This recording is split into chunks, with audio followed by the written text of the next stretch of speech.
Hello and welcome to STEAM, Explore, and Design Thinking. My name is Amy Drake and I will be your host for today's lesson. We are going to jump right in and have a little activity to get you warmed up. That activity will be a short video. Now, I'm not going to set the video up for you or tell you anything about it. Instead, I want you to try to figure out what's happening.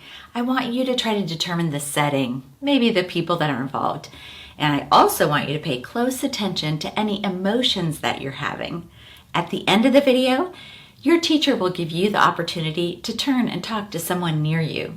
And then you can share all that you saw and heard and all of the things that you were feeling. Are you ready? Let's take a look.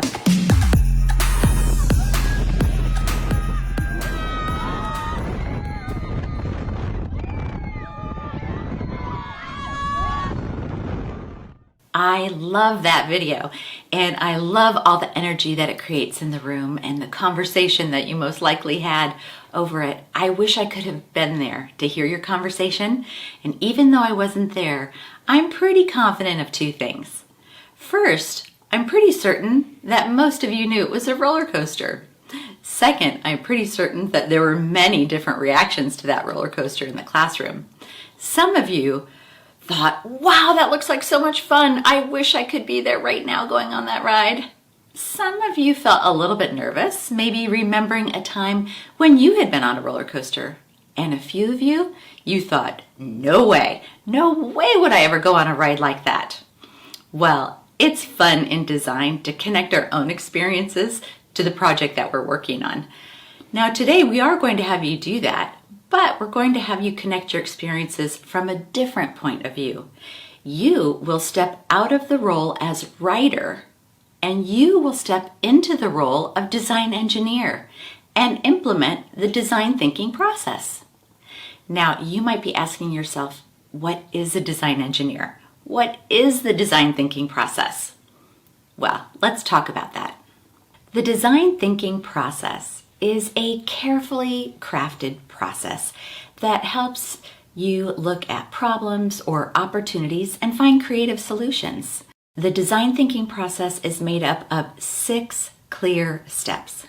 Now don't worry, we're going to walk you through each and every step so that you can engage effectively in that process. Design engineers always come to the process with a growth mindset. As you know, a growth mindset means you're ready to learn, you're willing to take chances, and you certainly will learn from your mistakes. Design engineers also believe in 3 key things. The first is radical collaboration. Radical collaboration means that you are willing to listen, and not just listen, but listen with the intent to understand what someone's saying. It also means that you're willing to build on the thinking of others. You'll ask follow-up questions. You will maybe add on to what someone said. And perhaps you can connect the group members' ideas together to help lead to new ideas. Finally, it means that you're willing to accept feedback. Radical collaboration that has feedback in it leads to innovation and creative solutions. Sometimes people with a fixed mindset, they hear feedback as criticism, and we don't want that in the design thinking process. We want it all to lead to creativity and innovation. Now, the second key element that design engineers believe in is called experimentation. That simply means you're willing to try many ideas. You're willing to try whatever works best. You don't need to use only your own ideas, but whatever works best. And the last key element that design engineers believe in is the design thinking process. That means that you're willing to engage in each and every step of the process. You won't skip over any or disregard some. Instead, you'll engage in all 6 steps so that you can really come up with a creative solution to your problem or opportunity. Design engineers, we have to come to an agreement. Are you willing to bring your growth mindset to the process? Will you engage in radical collaboration and experimentation? And will you commit to completing all 6 steps of the design thinking process? If you agree, give us a thumbs up. All right, let's move on.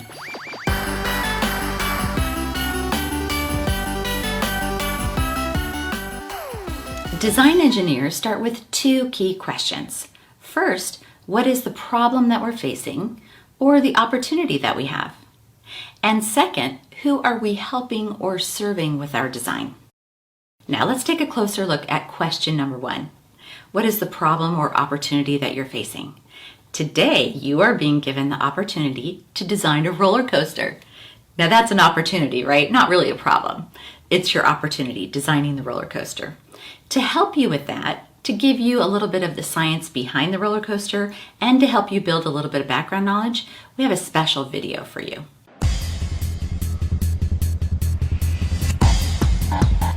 You may be surprised how much math and physics go into amusement park rides, and more specifically, roller coasters. Common roller coasters don't have an engine, so something has to keep it moving through its fun and intense track. The key to making a roller coaster move is energy. Well, the roller coaster uses a motor to get to the top of the hill. And in the process, it is storing energy for later use, which is called potential energy. Then, you finally get to the top of the hill and gravity pulls you down the track, which increases your acceleration and velocity. This turns the potential energy to kinetic energy. Kinetic is energy that is being used or energy that is caused by motion. The roller coaster goes faster with the more kinetic energy being used, which is why the car gets faster towards the bottom of the hill. The change between kinetic energy and potential energy changes throughout the ride. Eventually, the energy turns to friction from wind, the rolling of the wheels, and the brakes on the track. So you can blame friction for stopping the speed and enjoyment of your next roller coaster ride. Now you have the answer to the first question, what is your opportunity? And that is to design a roller coaster. So now you need the answer to the second question, that is, who are you serving or helping with your design? Now when we're talking about that group that you're serving or helping, we're going to refer to them as our users. That will be our user group from this point forward. So today in class, hopefully you've been divided into teams. If not, we'll give you an opportunity to do that. But half of the teams in the classroom will be designing for children that are ages 3 to 7 years old. That will be the user group. The other half of the teams will be designing roller coasters for healthy adults ages 18 to 45. As I said, you will need to be in teams for this project, and we recommend teams of 4 to 6 students. If you haven't had a chance to divide into teams yet, this would be a great time to do so. After you're in your team, your teacher will be sure that you understand who your user group is, either the 3 to 7-year-old children or the healthy adults ages 18 to 45.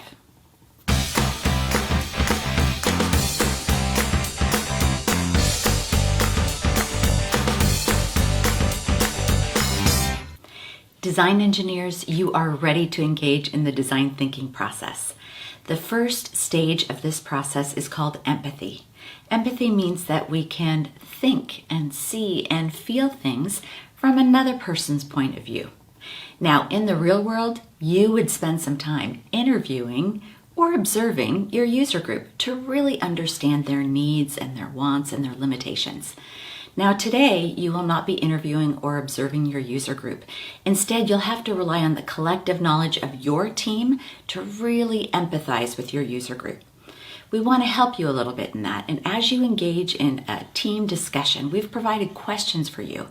So talk about these questions and any other questions that you can think of that will help you really understand the needs, the wants, and the limitations of your user group so that your design will ultimately meet their needs.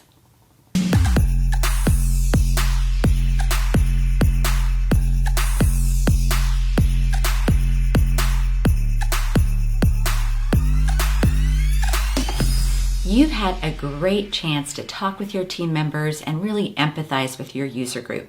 So it's time for us to move to the next phase of the design thinking process. That is the define phase. When we define, we're talking about really zeroing in and clearly stating the user group's needs, and the desired outcome we want them to have after engaging with our design. Now this step is critical, because it will set you on a clear path and guide your thinking for the rest of the design process. So to help you with this, we have provided some sentence stems for your group so you can clearly think through these critical elements.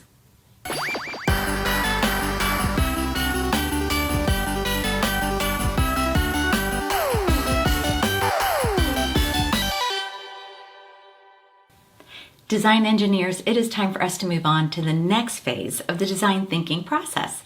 We call that ideate. Ideate means that we are going to generate many ideas. Now, don't worry about having bad ideas, because what seems like a bad idea today may turn out to be a great idea later on. And it also may lead us to different creative thoughts.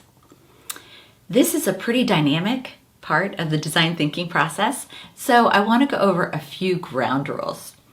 First, don't judge ideas. Remember, we are going for volume. That means many ideas. Second, be visual when you can. Maybe get some colored Post-it notes. Think about putting those on a poster board. Third, I want you to build on the thinking of others. Ask those follow-up questions, connect ideas, add on whenever you can. Next, I want you to try to have one conversation. That means that we won't be talking over each other. We can get pretty lively and pretty loud, but it'll still be important to take turns when we're speaking. And finally, I want you to try to stay on topic. Now, when we talk about this ideate process, I want to give you a little bit of a jump start, perhaps maybe a few samples. Maybe your team wants to create something that looks like a mind map, maybe a big bubble with lines coming off of it where everyone's writing their ideas on a different line. Maybe it is visual, as I stated before, using different colored Post-it notes on a poster board. Or perhaps maybe you want to draw a picture or do something like that, and then that picture leads to other creative ideas.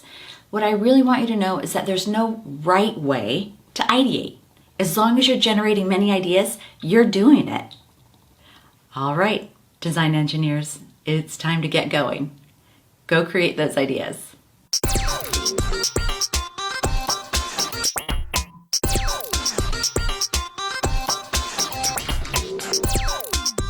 It's time to move on to the prototype phase of the design thinking process. Now, to prototype means to make a model, a simulation, or a mock-up of your design. It'd be great if we could build real roller coasters in this room, but it's not quite big enough. So today you'll be building a model. Now, it's easier to communicate your ideas when you can actually see them rather than just talk about them, right? Or even draw them. That's why we're going to build this model today, and it will help you understand what's working and what's not working. If you have access to the roller coaster steam kit, you'll have materials like foam piping, a cone, marbles, a marble terminal, and some tape and other things. If you don't have access to that roller coaster steam kit, I want you to get really creative about the items that you could use. Maybe check through your recycling bin, see what you can find. You can do a lot with paper, cardboard, duct tape, and other recyclable materials. So go for it. Use your creative skills there. The other thing that design engineers do is that they look around them and they see, hey, what could I use for support systems? Perhaps this table or this chair or this bookshelf. That could be really helpful in your design. Be sure to ask your teacher before you use any school equipment, but get creative as you're assembling and building your model.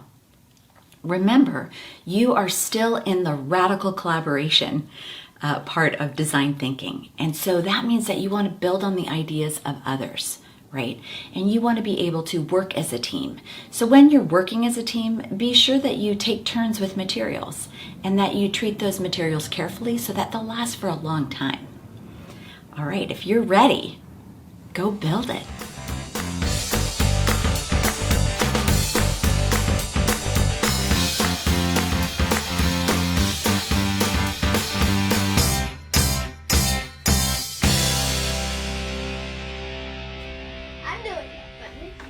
You mean the F word?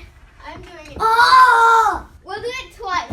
Okay, Bo. Or why didn't we two? How about we just do it twice? 10, 11, 12, 13, 14, 15, 16, 17, 18, 19, 20. Whoop. Well done. Yeah. Design engineers, I would like to thank you for your attention. I know it's hard to pause in the middle of the prototype phase. Now that I have your attention, I'd like to congratulate you because you are already engaging in the feedback phase of the design thinking process. You see, feedback is any time we understand what's working and what's not working in our design. So if something's working, we probably repeat it. And if something's not working, then we have to make a change. That's feedback too. So for example, let's say that you have a steep drop and a tight turn and your marble keeps coming off the track. Perhaps you have to change the angle of the drop or the angle of the turn so that your marble will stay on the track. That is using feedback to improve your design. What you're going to do as a team is kind of figure out some of the feedback that you've already built your understanding on, and then you're going to have a chance to share that with the class because you may learn something from another team in your classroom that will help you with your design.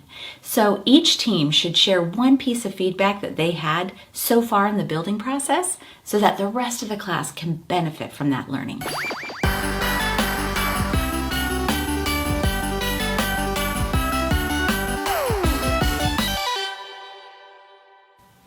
You've finished your prototypes, and now it's time to move on to the reflection phase of the design thinking process. We are going to break this phase into two different parts. The first part will allow each team to share their prototype. Let's focus on that. As the teams come forward, each team should specifically state their user group. Who were you designing your roller coaster for? And what were their needs and wants? Then we want you to explain the design to us and how that design meets the needs of the user group. Then, of course, you get to test that prototype, show us how it works, maybe even explain how you used feedback and where you overcame some of your problems.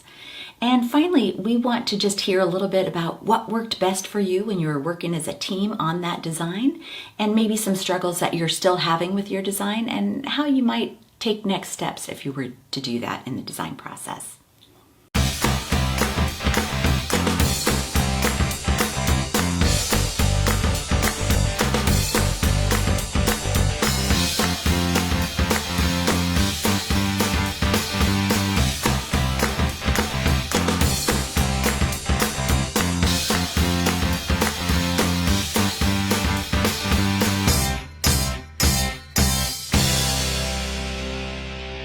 Design engineers, it was fun to hear from each and every team about their roller coasters and hear your reflections on those. Now we want to move to the last part of our reflection phase of the design thinking process, and that is we want you to think bigger. We want you to think about the entire design thinking process. We want you to consider what were the things that worked really well for you? What were the areas in which you struggled? This is really important because it will help make the learning that you had today real. It will help you apply the design thinking process in the future as you see other problems and opportunities.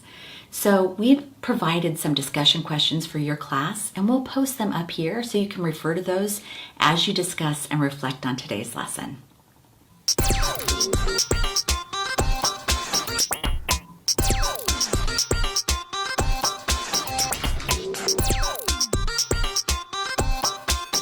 Congratulations, you have completed every phase of the design thinking process. You will never see problems the same way. Instead, you will see opportunities. You will make connections with users, and you will find innovative and creative solutions. We really appreciate your participation in today's lesson, and we would love to hear your insight and feedback, so feel free to share that with us. Until next time, I'm Amy Drake for STEAM, Explore, and Design Thinking.